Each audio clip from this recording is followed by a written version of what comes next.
Assalamu alaikum wa rahmatullah. This is Osama Sayyid from islamafterahmadiyya.com. Today, this video is about, it's entitled Mirza Ghulam's comparison of sexual intercourse with humility, which is khushu'. The word khushu' is humility. I must warn you, any viewers, please do not allow your children to see this with you.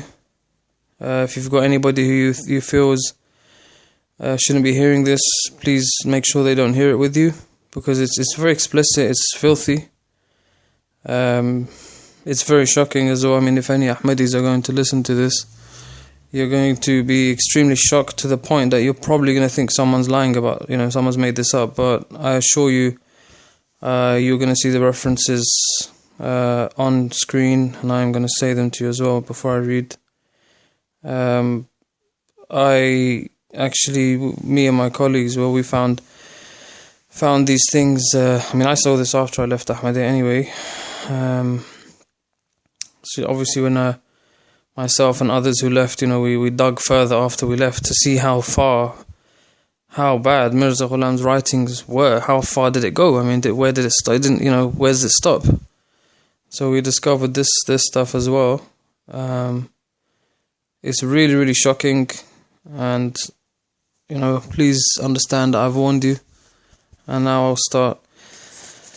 The beginning, the first one I'm going to read from it's Promised Ahmadiyya, volume 5, page 196. And it's obviously the overall Ruhani Khaza'in, volume 21. So I'll start reading the translation. Obviously it's in Urdu to begin with, but I'm reading the English translation. So here we go, here I'm going to start now.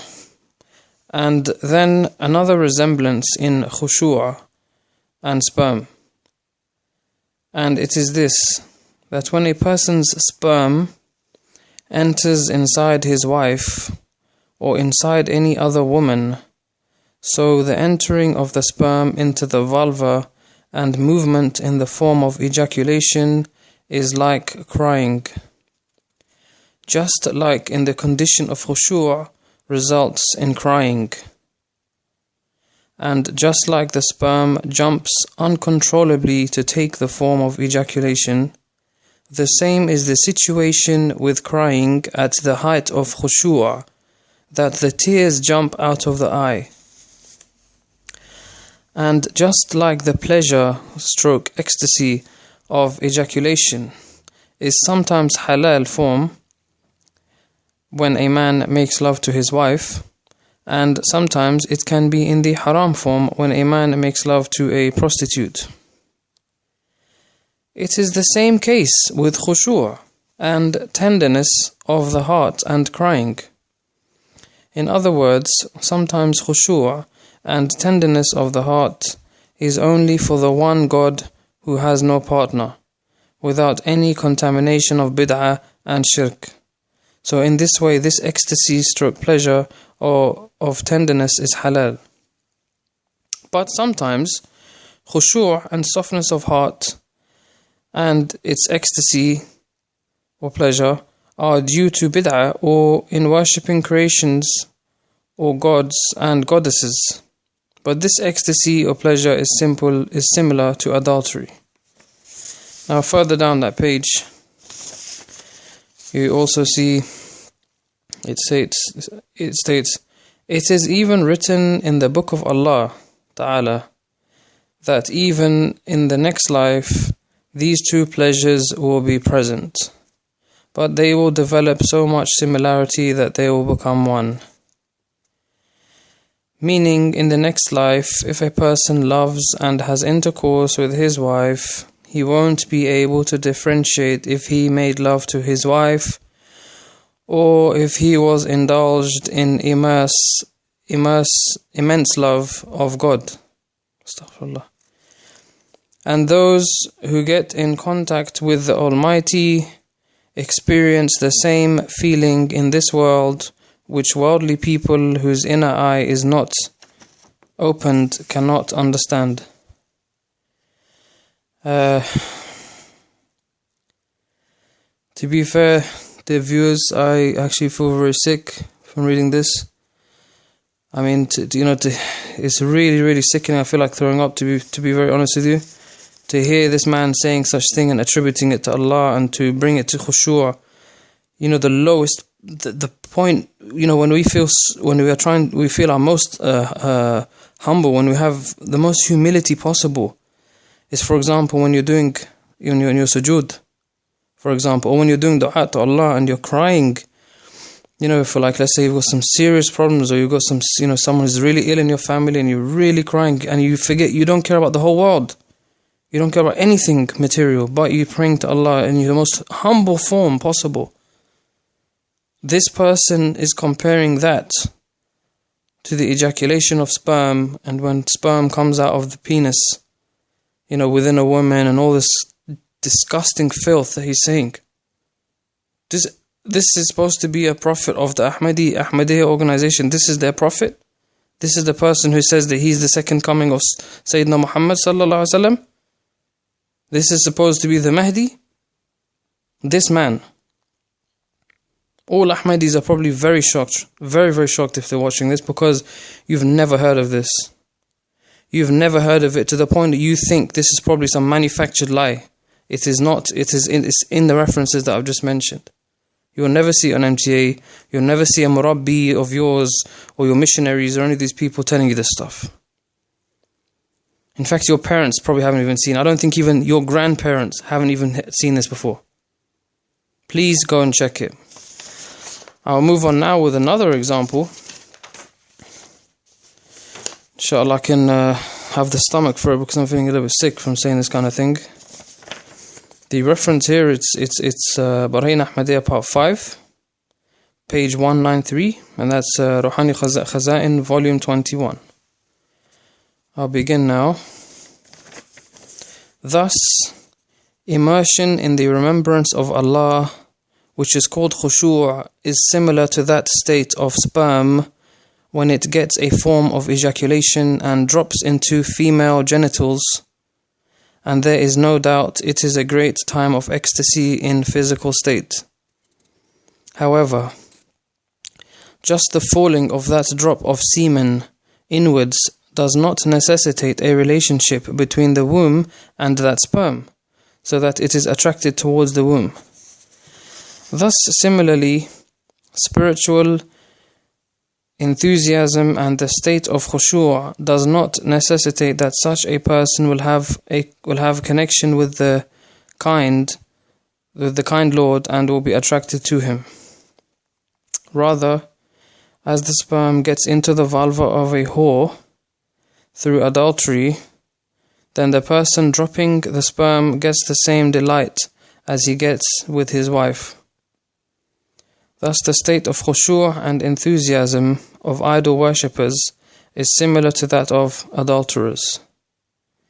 That is, khushu' of pagans and of people who remember God for worldly reasons is similar to that sperm which goes into the internal genitals of prostitute women and creates delight.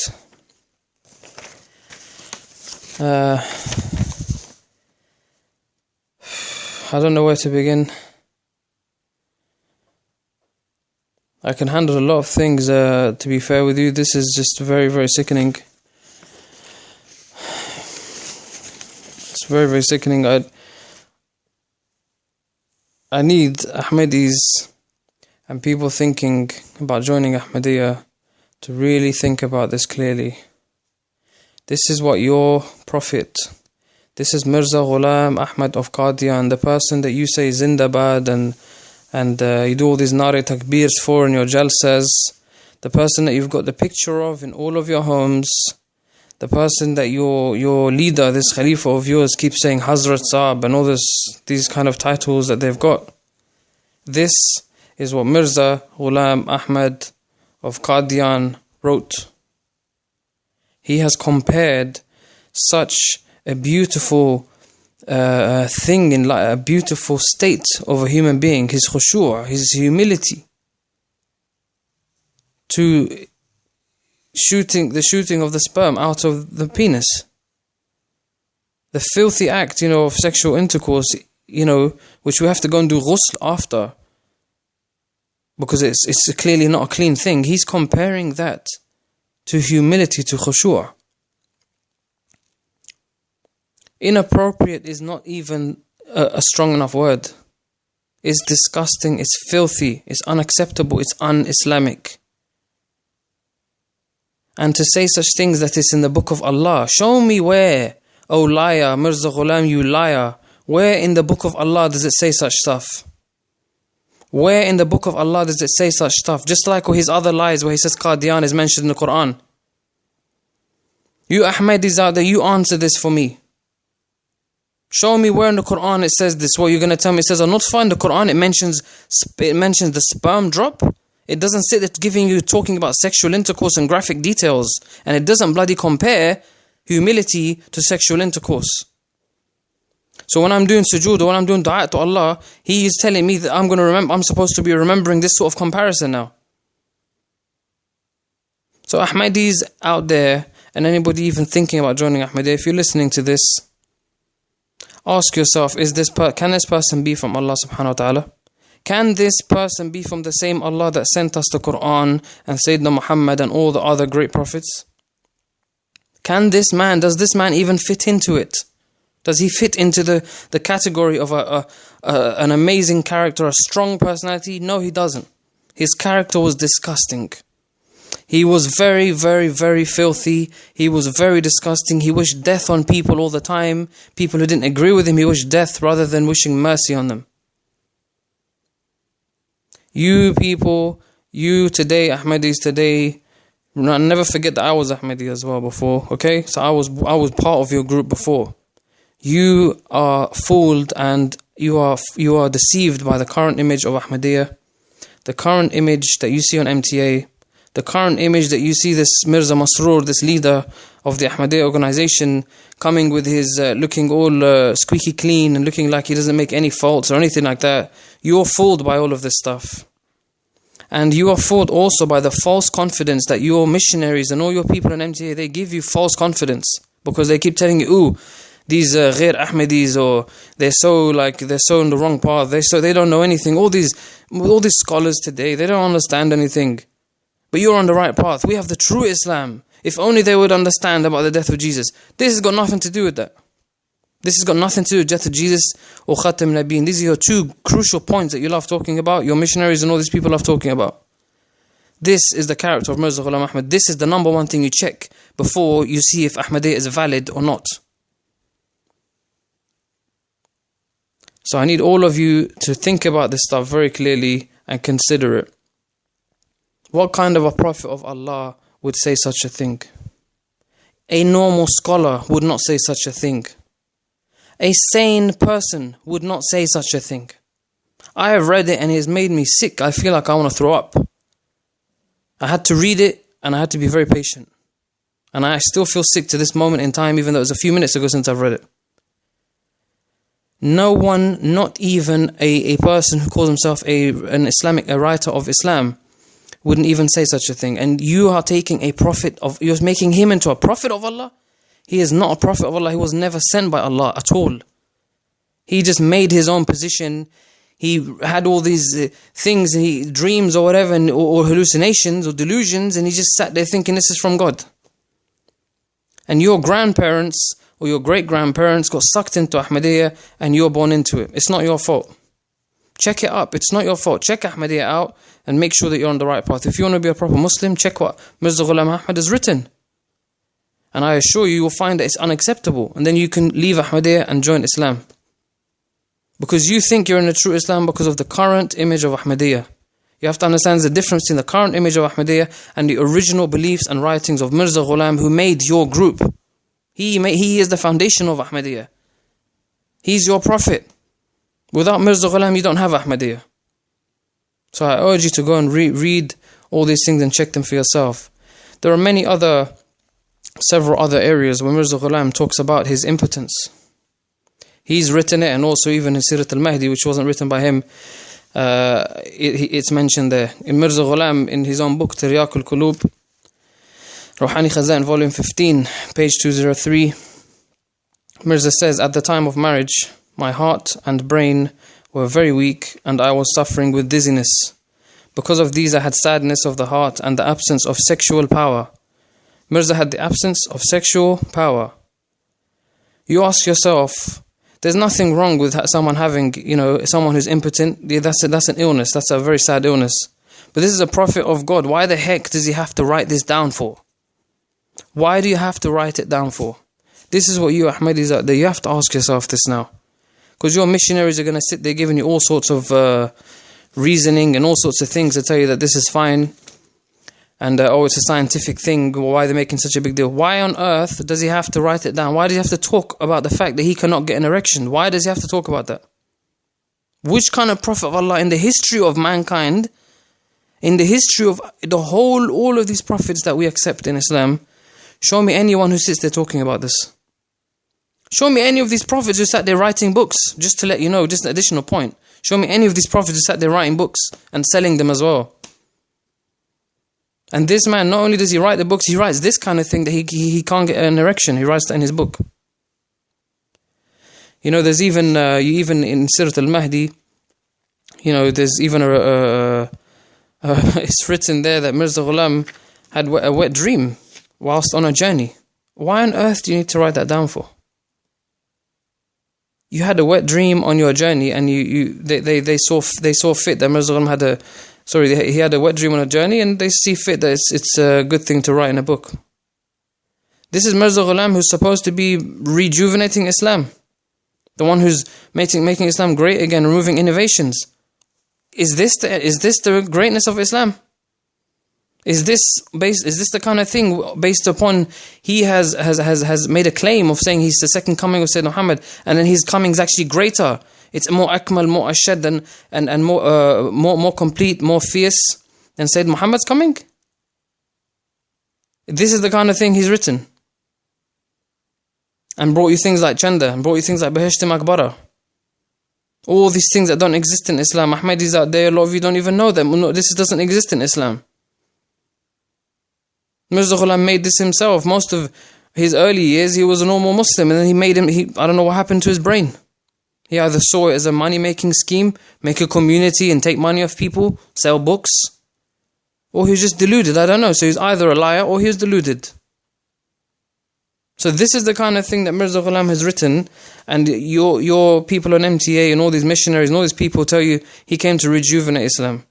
He came to renew and take off the dust of this beautiful religion. Remove all the innovations. He brought more innovations than what did he remove? He brought more innovations. Ahmadis out there, you're probably upset about these kind of things. And you're probably confused, because I know a lot of the Ahmadis, a lot of them pray the extra nawafil prayers, and they seemingly do more than a lot of normal Muslims do. That's because if you do that, my dear brother or sister, that's because you have got goodness in your heart. You don't deserve to follow Mirza Ghulam. This is something I'm saying sincerely to you. You deserve to follow only Sayyidina Muhammad sallallahu alaihi wasallam and nobody after him. Not this filthy character, Mirza Ghulam. You are better than Mirza Ghulam. If you were the kind of person, you pray nawafil, you keep all your psalm, all your fasts, you keep them, you're always remembering Allah, you are 1,000,000,000 times better than this Mirza Ghulam. This person that they've made you love and fear and put a picture up on the wall and all this junk. You are better than him. You are better than him. You don't deserve to be following this man. Your character is much better than his. So this is a message, I'm trying to keep a clear differentiation between Mirza Ghulam's original writings and Ahmadis of today who don't know anything about Mirza Ghulam's original writings. The Ahmadis of today who think they're following true Islam. Most of you are good people. If you have read Mirza Ghulam's writings and you really believe you accept it, well then you're actually gone outside Islam like that. But most of you have never seen this before. And so obviously, alhamdulillah, I'm able to differentiate and things like this Lahore attacks and stuff that happened a few years ago and Ahmadis being killed and all this kind of thing. I'm totally against that. Totally against any violence against people. And so Ahmadiyya here, the Ahmadi, anybody who is anti-Ahmadiyya, I'm anti-Ahmadiyya myself because of what Mirza's written. Not anti-Ahmadi people, but anti-Ahmadiyya, anti-Mirza Ghulam Ahmad, to be very clear. But we should all try to show any of our Ahmadi brother or sisters, if you know anyone, please show them these, either the videos, or send them to our website, or just take our references and go and get the pages out from alislam.org, which is the Ahmadiyya website. Take these things and show them, just so that you can help guide these people to the right path, help free them from Ahmadiyya, because they will never, if you don't tell them, they will never realize who Mirza Ghulam was, and they will carry on calling themselves Ahmadi and thinking this is the true path and that they're doing something really good for Allah, when Mirza Ghulam himself is a disgraceful person. And look at the disgraceful way he died of diarrhea and vomiting at the same time, which is cholera. Yet Mirza Ghulam always talks about how much God favored him, and how God changed his life, and how God favored and looked after him, those kind of thing. Inshallah, there will be many more videos also to come. Please check our channel out. There are quite a few videos on there, and we're going to be carrying on making more. All of this is for Sabilillah. All of it is for the sake of Islam, for defending Islam and protecting against the cancer that is Mirza Ghulam Ahmad's teachings. And this Ahmadiyya organization is preaching cancer. It's spreading cancer amongst our religion, our beautiful religion of Islam. It's ruining our religion of Islam. So all of these videos are just for the sake of clarification and for protecting the authenticity or the original beliefs of Islam, without someone like Mirza Ghulam coming in and telling you things like second coming of Sayyidina Muhammad and avatars and all these weird, I don't know, you've got it from Hinduism or something, you've got all these sort of beliefs coming in there into our religion, so many innovations, but then they tell you that that's real Islam. Inshallah, please check our videos, as I say, check our website, islamafterahmadiyya.com, and I'll leave you now and say, may Allah always guide us to the straight path, may Allah always protect our iman and open our eyes to the truth, and to keep us away from falsehood, and give us the strength to stay away from falsehood and stand up for the truth. Assalamu alaikum wa rahmatullahi wa barakatuh.